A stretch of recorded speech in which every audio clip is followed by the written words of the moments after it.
Are you a parent here in Florida, or maybe you're a parent relocating to Florida and you're really not sure how the schools work? What's VPK? What's school choice? How does it all make sense? Well, don't worry, I have your back. As a mom of three and a former educator of 10 years, I know the significance of this, and it's pretty daunting.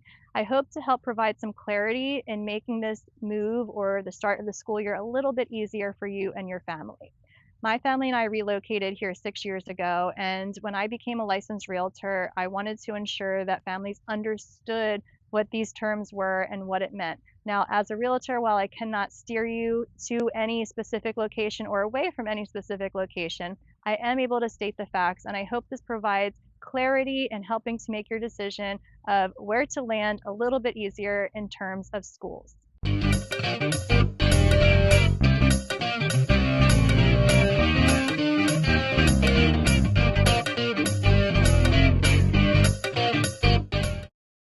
Okay, let's start with VPK. VPK stands for Voluntary Pre-K, and it's a state-funded program provided for 4-year-olds. You can go private or public sectors, being that they are approved by the state, and they offer school readiness, so early literacy, math, social skills, and it provides a great foundation for the 4-year-olds prior to entering formal school in kindergarten. Now, next, let's talk about school zoning. Generally, where you live will dictate which schools you attend or your child attends. That's not always the case, and I'm going to use Lake Mary here in Seminole County as an example, and I'll share a little bit of our story with you. So, when we originally built our house in Lake Mary, we built it across the street from a specific school that I had researched. And come to find out, 3 to 4 years later, when my daughter was ready to attend VPK and kindergarten, I realized she was not guaranteed to get into that school, even though it was right across the street. So, upon doing a little bit more research, I discovered that Lake Mary, parts of Seminole County, do a special region cluster zoning. So, it's not always based on proximity to where you live. Now, my daughter did get into the school that we were hoping she would for ease of access. However, it's not always guaranteed. It really depends on demand and space and availability. So, what happens if the school that's closest to you is full? That's a great question. Now, while this is not all over the state of Florida and even all over Seminole County, it is in Lake Mary and other surrounding areas. So, in Lake Mary specifically, there are different regions that you are clustered for. So, Region 1 might have 3 different elementary schools.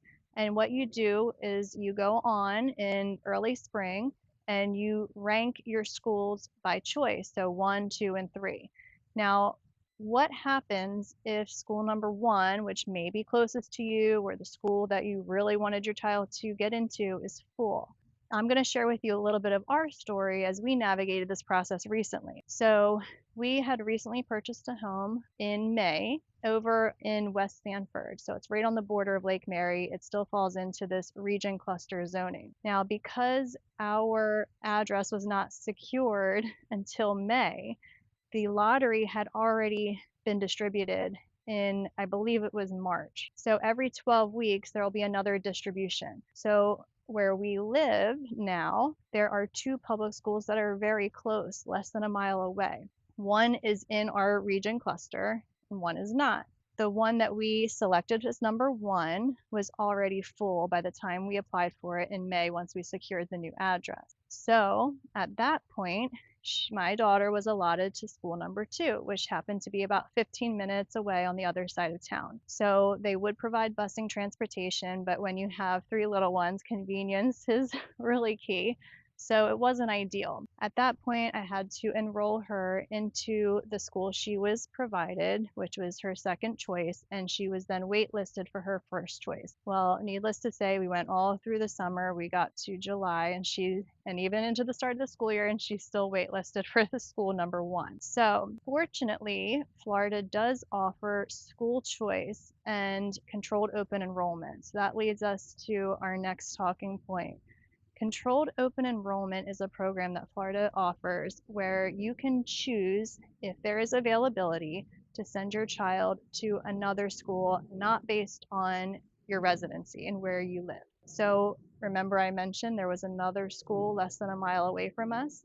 That school offered controlled open enrollment. So I was able to apply to be sending my daughter to the second school that was very close by. Now, granted, she was also waitlisted at that school, but she was only number 2 on that wait list.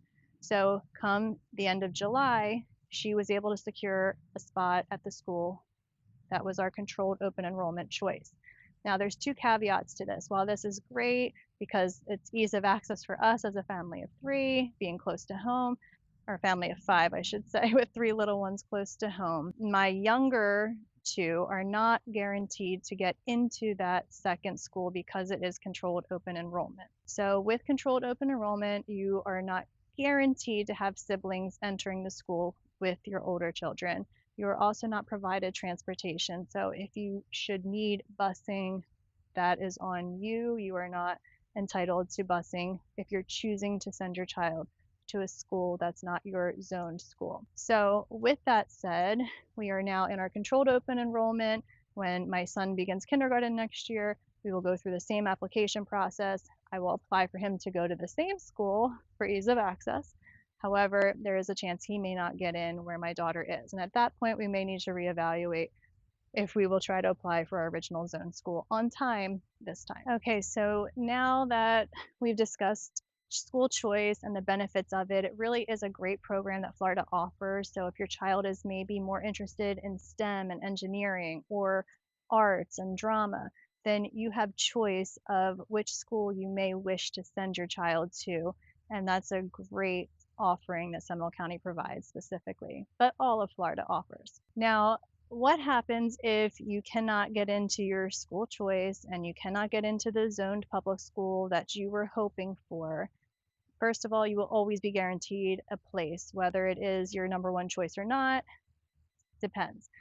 But you still have options. Florida also has excellent charter school options.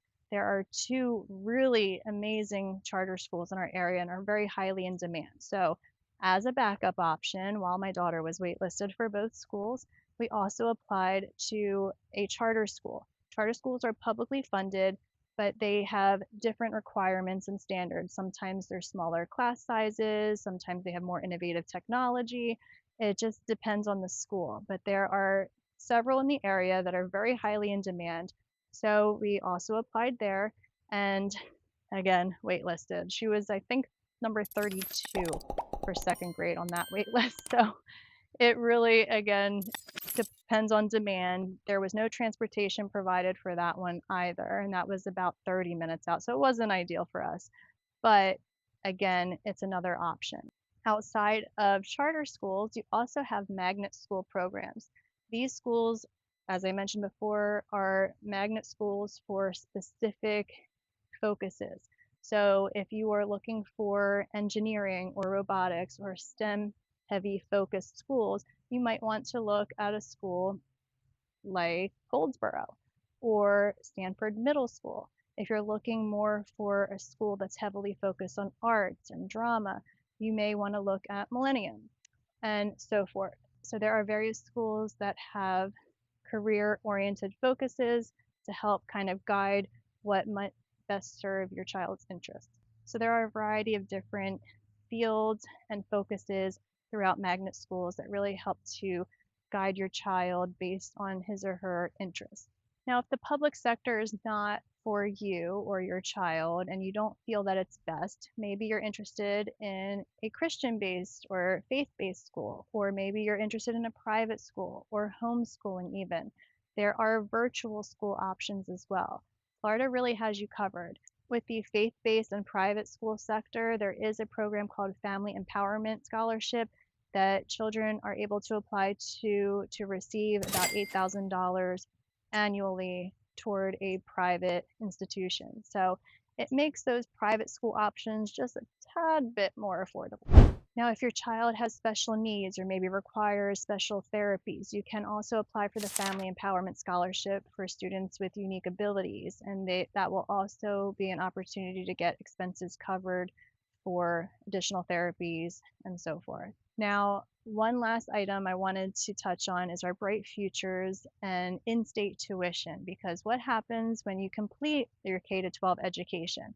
Well, many times families wait for children to finish school prior to relocating and making the move. And by all means, that is excellent. And I appreciate that, especially as a teacher, knowing children like to finish where they started, especially in high school.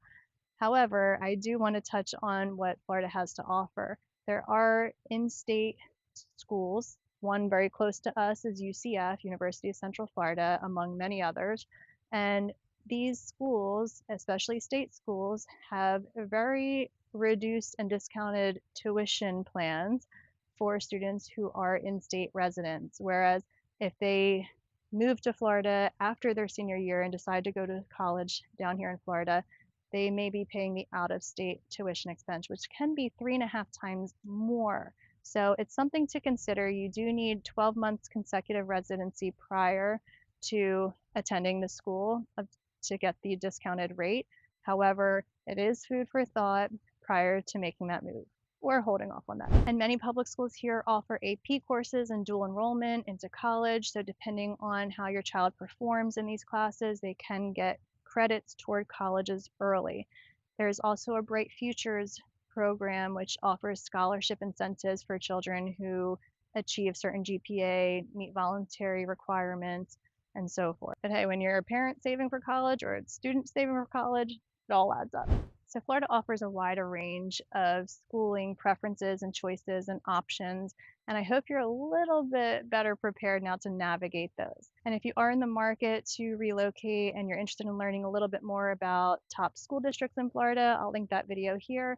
Or if you're interested in learning about specific towns and areas and pros and cons, please feel free to peruse my channel, as I have many videos completed featuring different areas that may be a great fit for you.